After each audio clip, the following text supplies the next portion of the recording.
اور وہاں جو کل سے نعرے سننے میں آ رہے ہیں وہ اچھے نعرے نہیں ہیں.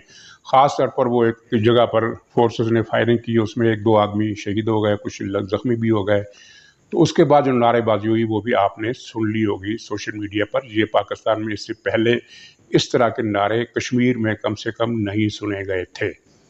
یہ تو کشمیر کی ایک خطرناک ڈیولپمنٹ ہوئی ہے جو ظاہر اچھی نہیں ہے. اور دوسرا پہلو اس میں یہ ہے کہ پاکستانی عوام تک یہ میسج گیا ہے کہ وہ جس سے چاہے ووٹ دیں، ان کا ووٹ نہیں قبول کیا جائے گا، ان کے ووٹ کو مسترد کر دیا جائے گا.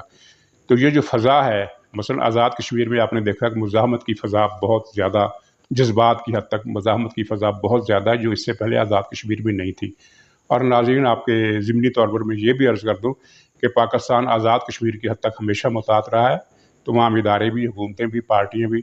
آزاد پاکستان کے الیکشنز میں چھوٹی بڑی مختلف سطح کی دھاندلیاں ہوتی رہی ہیں. 77 میں ایک بڑی دھاندلی ہوئی اور پھر مشرف نے بہت بڑی دھاندلی کروائی.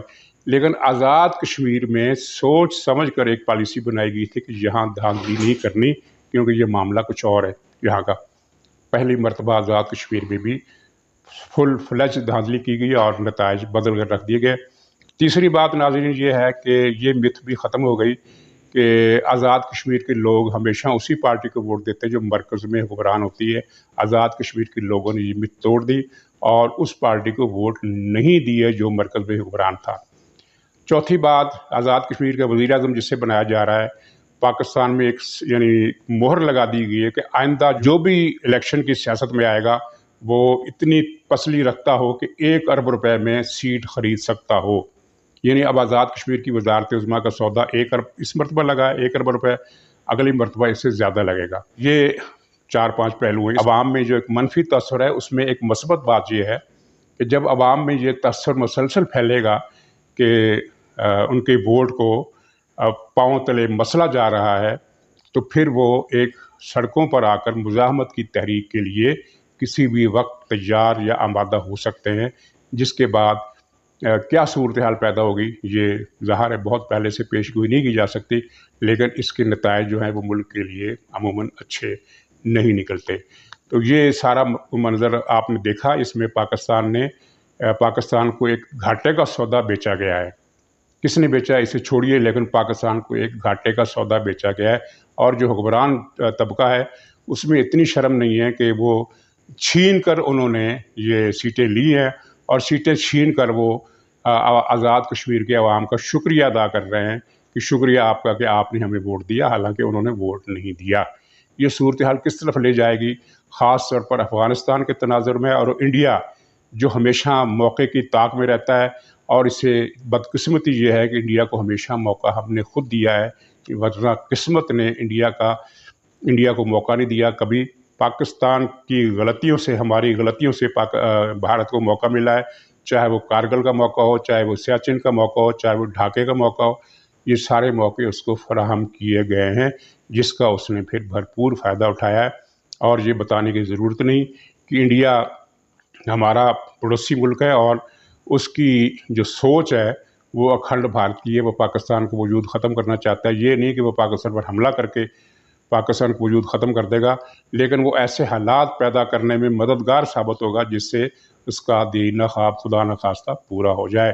اور خاص طور پر جو افغانستان کی صورتحال ہے وہ ہمارے لیے اور بھی تشویشناک ہے، کیونکہ خطرات نے ریاست پاکستان کی سالمیت کو اپنے گھیرے میں لے لیا ہے اور یہاں دھاندلی کے کارنامے انجام دیے جا رہے ہیں. ناظرین، اسی پر خدا حافظ.